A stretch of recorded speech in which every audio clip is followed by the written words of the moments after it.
Bismillahirrahmanirrahim. Welcome to Hawkeye Lahore, and today we are going to discuss about a very different, interesting, and unique poem.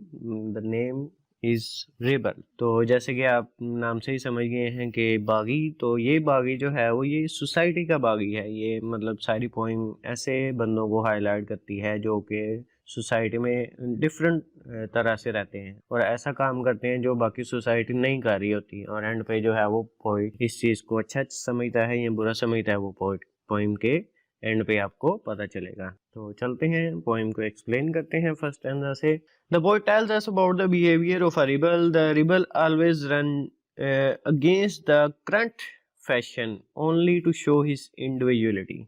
मतलब वो अपने आप को show करने के लिए कि मैं एक अलग बंदा हूँ, मैं बाकी सब की तरह नहीं चलता, वो अपने जो फैशन है उससे डिफरेंट चल रहा होता है। उसका एक अपना स्टाइल होता है। फैशन और स्टाइल में आपको डिफरेंस पता होगा कि फैशन जो है वो पूरी सोसाइटी अडॉप्ट करती है और स्टाइल जो है वो किसी यूनिक बंदे का या किसी यूनिक पर्सन का होता है जो कि उसकी पर्सनालिटी के साथ एसोसिएटेड होता है। तो यहाँ पे वो अब साथ दो तीन स्टैंजा में उसके डिफरेंट बिहेवियर्स को एक्सप्लेन करेगा। When everybody has short hair the rebel lets his hair grow long. तो वो लंबे बाल रखेगा जब सारे छोटे बाल रख रहे होंगे, और जब सारे लंबे बाल रख रहे होंगे तो वो अपने बाल छोटे कटवा लेगा। तो ये एक मतलब बहुत ही अच्छे और डिफरेंट एग्जांपल्स इसने जो है ना चूज़ किए हैं, इसलिए मुझे ये पोएम बड़ी अच्छी है लगती है। और आप ये ना समझें कि सिर्फ अच्छी लगती है, ये इम्पोर्टेंट भी है, ठीक है। तो क्वेश्चन के लिए और एक्सप्लेनेशन के लिए ये दोनों तरह से पोएम इम्पोर्टेंट है। इसको आपने बड़े ही हीड देनी है, तवज्जो से सुनना है। सेकंड स्टैंजा में when there is a discussion in the classroom he will never take part in that discussion। और जब सारे चुप करके बैठे होंगे तो he will be behave as a talkative person। ये भी एक क्लास में होता है, जैसे कि अक्सर आपने वो लतीफ़ों में या मीम्स में देखा होगा कि जो हर क्लास में एक ऐसा बंदा ज़रूर होता है जो डिफरेंट बिहेव करता है ना, तो ये उसी को हाईलाइट किया गया है।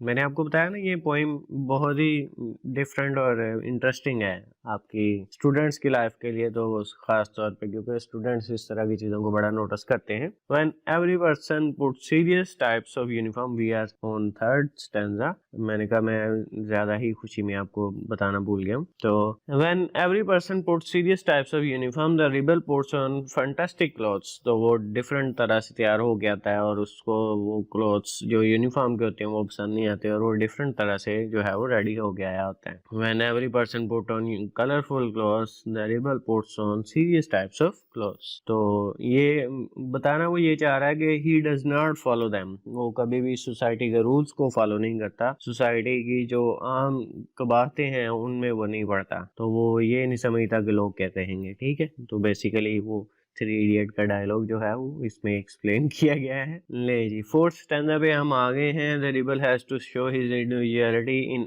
Every company. When he is in the company of dog lover he tries to speak for the favor of cats, and when he is in the company of cat lover he tries to best speak in the favor of dogs। ठीक है, तो जब वो cat lovers के पास होता है वो dogs की अच्छाई एक्सप्लेन करता है, और जब वो डॉग्स लवर के पास होता है तो वो कैट्स की अच्छाई एक्सप्लेन करता है। The rebel always adopt the opposite way of life than the other people. तो जब भी वो किसी महफिल में होता है तो जो वो मुख्तलिफ चीज़ होती है, यूनिक चीज़ होती है, उनकी राय से हट के चीज़ होती है, उसको अडॉप्ट करता है। तो इसकी एक्सप्लेनेशन मुझे बीए के पेपर में आई थी जब मैंने बीए किया था, तो इसलिए इसको सीरियसली लेना है। अक्सर बच्चे समझते हैं कि ये इतनी इंपॉर्टेंट पोइम नहीं है, बल्कि ये है, ठीक है। फिफ्थ स्टैंजा में वो कहता है if everybody praising the sun the rebel start praising the rain and begins his remarks about the need for it. और वो जो है वो चाहता है कि बारिश हो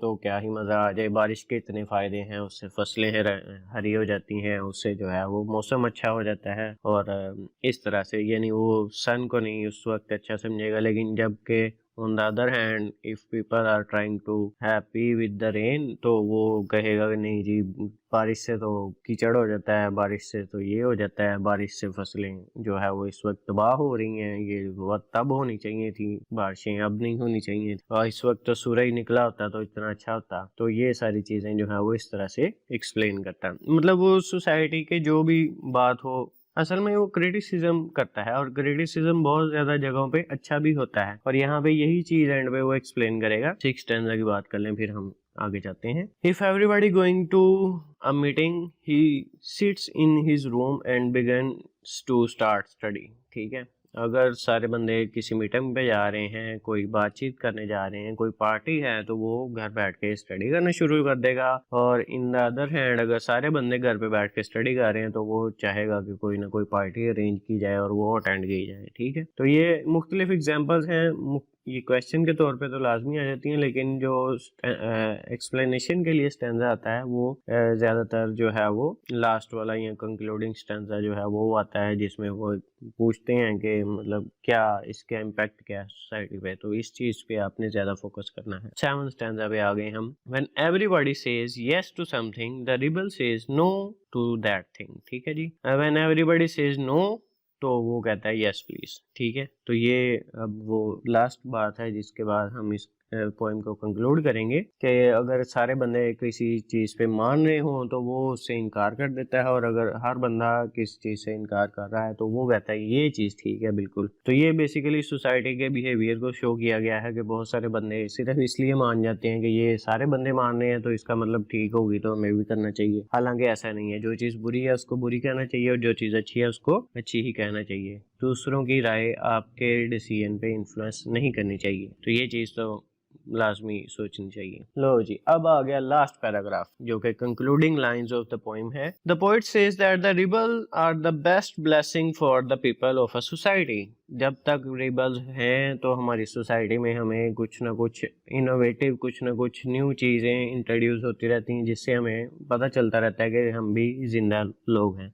नहीं तो हम तो इतनी मोनोटोनस लाइफ में चले जाएंगे, हमें बस जो सोसाइटी कर रही है हम उसके ऊपर लग जाएं, और यही चीज़ है। सबने अगर एचपी का लैपटॉप लिया है तो एचपी का ही लेना है, हालांकि डेल का भी लैपटॉप अच्छा होता है।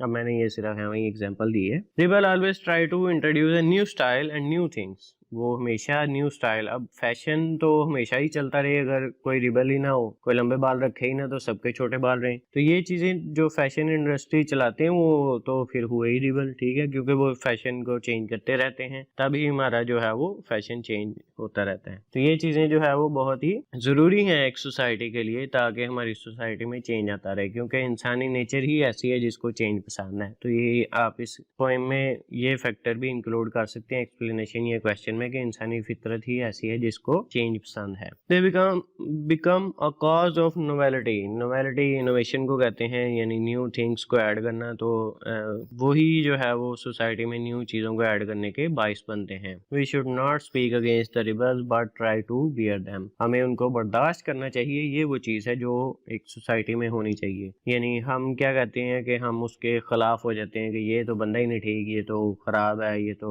सोसाइटी के साथ नहीं चलता, या हमारे साथ नहीं चलता, हमारी बात नहीं सुनता, हमारी बात नहीं मानता, ये तो मतलब है ही पता नहीं कहाँ से आया, किस दुनिया से। तो ऐसे नहीं होना चाहिए, आपको उसके आइडियाज को भी समझना चाहिए। अगर वो आपके आइडियाज को नहीं समझ रहा तो दोनों को जो है वो साथ साथ चलना ही पड़ता है। इस चीज को सोसाइटी में बियर करना, सुनना और जानना, समझना चाहिए। तो ये थी आज की video. Thank you so much, hope so आपको अच्छी लगी होगी। अगर आप नए हैं तो हमारे चैनल को सब्सक्राइब करें और वीडियो को शेयर करें ताकि दूसरों तक इन्फॉर्मेशन पहुंचे। Thank you.